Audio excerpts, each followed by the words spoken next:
আসসালামু আলাইকুম। আশা করি সকলেই ভালো আছেন। প্রাথমিক শিক্ষা অধিদপ্তরের যে সার্কুলারটা প্রকাশ করা হয়েছে, তো যারা এখনো আবেদন করেন নাই তাদের জন্য আজকের এই ভিডিওটা। আপনারা কিন্তু অবশ্যই আবেদন করবেন। তো যারা হচ্ছে প্রাইমারি প্রধান শিক্ষক পদে আবেদন করতেছেন তারাও কিন্তু এই সার্কুলারটাতে আবেদন করবেন।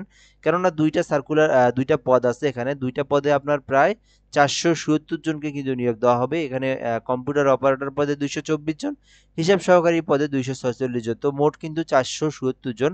অবশ্যই আপনারা আবেদন করার চেষ্টা করবেন। তো এই সার্কুলারটা সম্পর্কে আজকে আমরা আরো সুন্দরভাবে আলোচনা করব বা এই বিষয়টা বুঝে দেওয়ার চেষ্টা করব। কারা, কারা আবেদন করতে পারবে, কারা, কারা আবেদন করতে পারবে না, শিক্ষাগত যোগ্যতা, বয়স, পদের নাম। সো বিষয়গুলো আলোচনা করব। কবে থেকে আবেদনটা শেষ সময় এবং কত টাকা পেমেন্ট ফি, কিভাবে আবেদন করবেন, A to Z আজকের এই ভিডিওতে আমরা আলোচনা করব। তো অবশ্যই আপনি যদি এটাতে আবেদন করতে চান তো অবশ্যই আপনি ফুল ভিডিওটাই দেখবেন। তো এটাতে ৩ জেলা ব্যতীত বাংলাদেশের সকল জেলার প্রার্থীরা আবেদন করতে পারবে। ৬৪ জেলার মধ্যে ৩টা জেলা শুধু আবেদন করতে পারবে না। সেই ৩টা জেলা হচ্ছে রাঙ্গামাটি, খাগড়াছড়ি ও বান্দরবান। এই ৩ জেলা ব্যতীত ৬৪ জেলার প্রার্থীরা আবেদন করতে পারবে। সো এরপরে পদের নাম দেখবো আমরা। তার আগে আমি একটু বলে নিই, অবশ্যই আমাদের এই চ্যানেলটাতে যদি আপনি সাবস্ক্রাইব করে না রাখেন, অবশ্যই সাবস্ক্রাইব করে রাখবেন। বাংলাদেশের সকল সার্কুলারগুলো কিন্তু আমরা সবার আগে আপলোড করার চেষ্টা করি এবং শেষের দিকে এসেও কিন্তু ওই সার্কুলারটা আবার আমরা রি-আপলোড দেই বা আবার আমরা ওটা সম্পর্কে ভিডিও আপলোড করে দিই, যেন আপনারা অবশ্যই আবেদন করেন বা এটা যেন আপনাদেরকে স্মরণ করে দেওয়ার চেষ্টা করি। সো অফিস সহকারী কাম কম্পিউটার মুদ্রাক্ষরিক পদে ২২৪ জনকে নিয়োগ দেওয়া হবে। তো এটাতে কারা, কারা আবেদন করতে পারবে কম্পিউটার অপারেটর পদে? তো যারা হচ্ছে ৩ মাস, ৬ মাস বা ১ বছরের যেকোনো যদি একটা সার্টিফিকেট থেকে থাকে, আপনি যদি কম্পিউটারের কাজ পারেন, বেসিক কাজ পারেন, এখানে কিন্তু আপনার সেই কাজ না, শুধুমাত্র বেসিক কাজটা যদি আপনি পারেন, তাহলে কিন্তু আপনি আবেদন করতে পারবেন। ২২৪ জনকে নিয়োগ দেওয়া হবে। তো এই পদে যদি আপনি আবেদন করতে চান, শিক্ষাগত যোগ্যতা যেটা লাগবে সেটা হচ্ছে শুধুমাত্র এইচএসসি পাস। শুধুমাত্র এইচএসসি পাস করলে আপনি আবেদন করতে পারবেন। যেহেতু কম্পিউটার অপারেটর পদের যোগ্যতা চেয়েছে, সেক্ষেত্রে অবশ্যই আপনাকে এমএস অফিস সম্পর্কে যে দক্ষতা সেইটা থাকতে হবে। তো এমএস অফিস সম্পর্কে কি আমরা যদি একটু বলে নিই, যারা কম্পিউটারের ট্রেড কোর্স করেছেন বা সার্টিফিকেট আছে বা যারা ৩ মাস ৬ মাস কোর্স করেছেন তারা জানেন কম্পিউটার অফিসের মধ্যে থাকে যেমন MS Word, MS Excel, MS PowerPoint, মূলত এই তিনটেই হচ্ছে এমএস অ্যাক্সেস। এই বিষয়গুলো কিন্তু থেকে থাকে। এই বিষয়গুলো যাদের হচ্ছে আয়ত্ত করা আছে বা এই বিষয়গুলো যাদের জানা আছে আবেদন করতে পারবেন।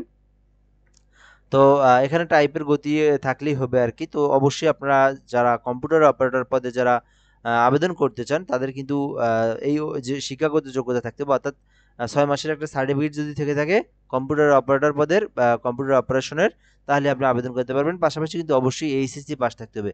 ২ নাম্বার যেটা আছে এটা কিন্তু আরো বড় পদ, ২৪৬ জনকে নিয়োগ দেওয়া হবে। সো আপনি কিন্তু এই পদেও আবেদন করতে পারবেন। এক্ষেত্রে আপনার এটাও কিন্তু ১৬তম গ্রেড, এটাও ১৬তম গ্রেড। ২০১৫ অনুযায়ী ১৬তম গ্রেডের বেতন হচ্ছে ২২,৪৯০ টাকা। সো এগুলোর বয়স কিন্তু দুইটাতেই ১৮ থেকে ৩২ বছর, এর মধ্যে আপনাকে আবেদনটা করতে হবে। তো হিসাব সহকারীতে আবেদন করতে চাইলে আপনাকে যে শিক্ষাগত যোগ্যতা লাগবে সেটা হচ্ছে, এটাতেও সেম উচ্চ মাধ্যমিক। দুইটাই ১৬তম গ্রেড, দুইটাতেই কিন্তু আপনাকে উচ্চ মাধ্যমিক থাকতে হবে। সো এখানে যদি আমরা একটু বলি, এখানে আবার একটু ভিন্ন। তো উপরের যে পদটা আছে কম্পিউটার অপারেটর, এটাতে সবাই আবেদন করতে পারবে। কিন্তু এইটাতে একটু ভিন্ন, সেটা হচ্ছে যেহেতু এটা হিসাব সহকারী, অর্থাৎ হিসাব করতে হবে তাকে, সেক্ষেত্রে অবশ্যই তাকে বিজনেস স্টাডিজ নিয়ে যারা এইচএসসি দিচ্ছেন তাদের তারাই শুধু আবেদন করতে পারবে। তো আমি এই বিষয়টা নিয়ে আরো ভালো করে বুঝাই দেই, যারা হচ্ছে এইচএসসি, শুধুমাত্র এসএসসিতে না, আপনি এসএসসিতে সায়েন্স হোক, আর্টস হোক, আপনি বিজনেস স্টাডিজ হোক, সমস্যা নেই, কিন্তু অবশ্যই এইচএসসি তে অবশ্যই আপনাকে বিজনেস স্টাডিজ থাকতে হবে, অর্থাৎ ব্যবসা শাখা থেকে যদি আপনি ইন্টার পরীক্ষায় দিয়ে থাকেন তাহলে আপনি আবেদন করতে পারবেন। সো কম্পিউটারের এমএস অফিসে দক্ষতা থাকতে হবে। তো এটাতেও কিন্তু আপনার কম্পিউটারের যে বেসিক যে ধারণাটা এটা কিন্তু আপনার থাকতে হবে। সো আমি বিষয়টা কিন্তু আশা করি আপনাদেরকে বুঝাই দিতে পারছি।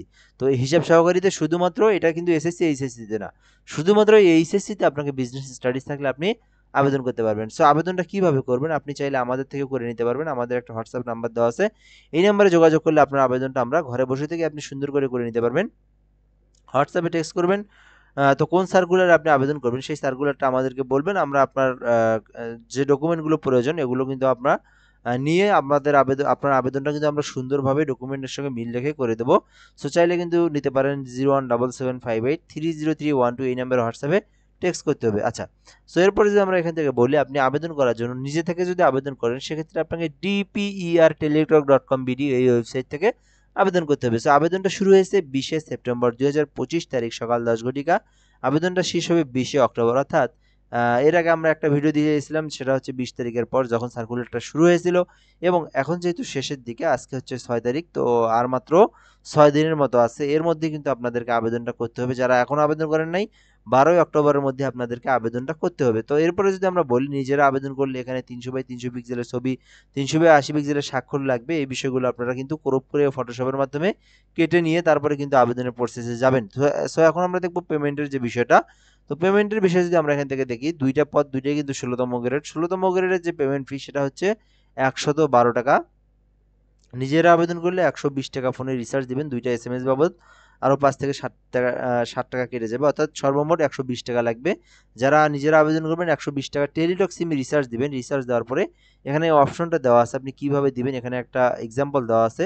So DPER space user ID লিখবেন, অ্যাপ্লিকেশন কপি যেটা নিচের দিকে দেখবেন ইউজার আইডি আছে, সেই ইউজার আইডি দিয়ে কিন্তু 163 নাম্বারে আপনাকে ফার্স্ট পেমেন্ট করতে হবে, এসএমএস দিতে হবে।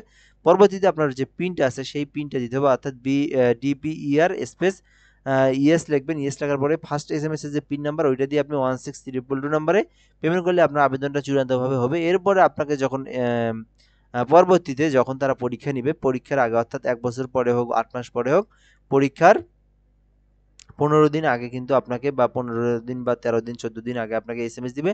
সেই এসএমএস এ ইউজার আইডি এবং পিন দিয়ে আপনাকে এডমিট কার্ডটা বের করে নিয়ে যে প্রতিষ্ঠানে পরীক্ষা দিতে যাইতে বলা হয়েছে সেখানে কিন্তু গিয়ে আপনার পরীক্ষাটা দিতে হবে। এই হলো মূলত বিষয়। যারা আবেদন করবেন অবশ্যই আপনারা এই সার্কুলারটাতে আবেদন করতে পারেন। এছাড়াও আপনি কিন্তু প্রধান শিক্ষক পদেও যারা আবেদন করবেন, আপনারা কিন্তু চাইলেও এটাতে আবেদন করতে পারেন। সো আশা করি সার্কুলারটা সম্পর্কে আপনারা সুন্দরভাবে জেনেছেন। তো যারা হচ্ছে যে কোনো সরকারি চাকরি আবেদন করবেন, এই নাম্বার হোয়াটসঅ্যাপে যোগাযোগ করতে পারেন, এবং অবশ্যই আমাদের চ্যানেলটার সঙ্গে আপনি সাবস্ক্রাইব করে যুক্ত থাকবেন। আশা করি আপনি ভালো ভালো সার্কুলারগুলো জানতে পারবেন। ভালো থাকবেন, ধন্যবাদ, আসসালামু আলাইকুম।